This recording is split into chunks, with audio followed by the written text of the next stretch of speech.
Hey all, Grandmaster Igor Smirnov is here from the Remote Chess Academy, and I'd like to share with you the most amazing queen sacrifice played by Mikhail Tal.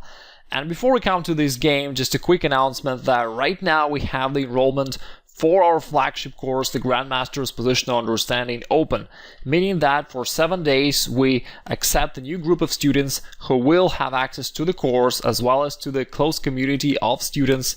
You will have access to asking questions to me, to my team of coaches of the Remote Chess Academy, and we'll do everything that we can in order to help you gain several hundred rating points quickly within just a few months and help you hit your chess goals. And if you enroll right now, you'll get amazing bonuses, discounts. So if you're interested, check out the details by clicking the link down below this video. And now let's get into this game.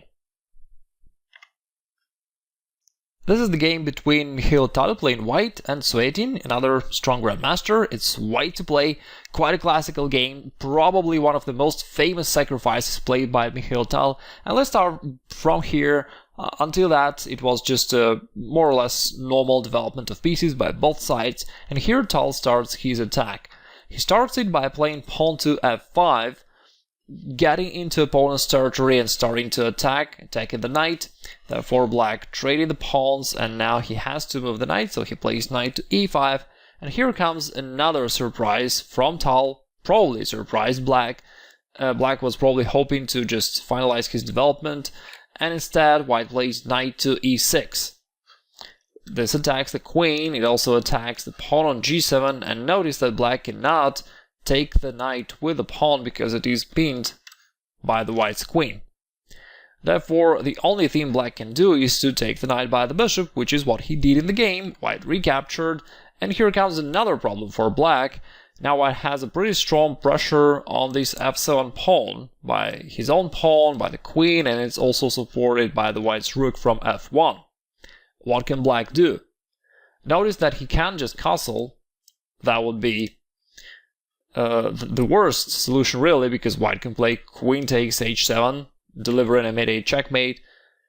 So instead of this, black played pawn to g6, and perhaps he felt like everything is under control because now it seems like it forces the white's queen to go back somewhere, and after that black can finally complete his development. Let's say if white would just take here the pawn on f7 with check, black can recapture, and then on the next move he can hopefully castle, and things are more or less normal for him. But here comes the shocker. You can think about this position for a couple seconds. If you've never seen this go in the past, I'm pretty sure that you'll be amazed by the following variations. And if you know the solution, please write it down in the comments below. Interestingly enough, there are two solutions here. In the game, Tal played queen takes e5, and black was so shocked that he just resigned. He probably knew that if Tal sacrifices a queen, the best thing you can do is to resign immediately to avoid suffering for too long. Anyway, let's dive into the variations just for a little bit. What could have happened if black recaptures the queen? Then white obviously takes here the pawn on f7, attacking the king, and here, like, the king cannot go to f8, loses immediately due to bishop h6, checkmate. Therefore, the king has to go somewhere into the d file, something like king goes to d7, but this exposes the king to the white's rook, and here white has another really beautiful follow-up of his attack, which is bishop f5. This is a double check, and that's the whole point.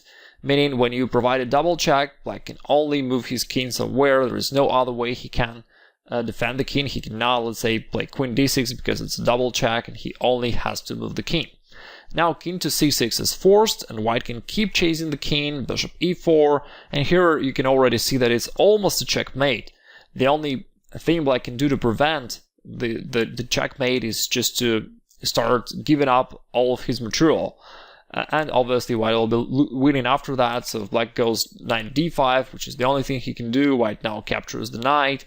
Then king has to go back to d7, now white can capture the rook, and it's fairly obvious already right now that white already got rook and two bishops versus a queen, plus his f-pawn is ready to be promoted into a new queen, and in addition to all that, the black's king is still under a strong attack. For example, after something like king to e6, white can continue, go in bishop d5 check, bishop king e7, bishop g5 check, and as you can see here, it's fairly obvious that after a few moves black will lose. After, for example, something like this is just one of the lines. It's not completely forced, but it's obvious that in all the variations white is winning. And that's why the black player Suetin just resigned. And here's the interesting thing, there was actually an alternative combination. White could have executed a similar kind of combination, but with a slight variation. He could have started with bishop takes b5, and we'll see the point of this move in just a moment. And after black recaptures, white can now sacrifice queen in the same way in order to get into that weak pawn f7. And after black recaptures on e5, we can now take an f7. And here you can see the point of the white sacrifice of the bishop on b5. Now the white's rook controls this line, and therefore black cannot go there at all. And therefore the only move which he can do is to play king f8, and here comes bishop h6, checkmate. It's pretty cool how white sacrificed the queen in a position which black probably thought was okay for him, and it was such a shocker that black really sacrificed immediately, which is a rare thing because he still could have tried to do something, but he just sacrificed because he was probably so shocked by what happened. Hope you enjoyed the game, and once again, if you are interested in improving your chess skills, don't forget that right now we have enrollment open for our flagship course, the Grandmaster's Positional Understanding. For the next 7 days, you can still enroll, and after that, we'll close the gates and we'll work closely with this new group of students. So check out the littles down below if you're interested. Hope you enjoyed the sacrifice, and by the way, let me know in the comments down below if you could find the sacrifice, and also which version of the sacrifice do you like more. Like we discussed here that there was queen takes c5, one version of the sacrifice, or bishop takes b5. Which one would you choose if you were playing as white? Let me know in the comments below, and anyway, I hope you enjoyed the lesson. I wish you have a great rest of the day, and I'll talk to you soon.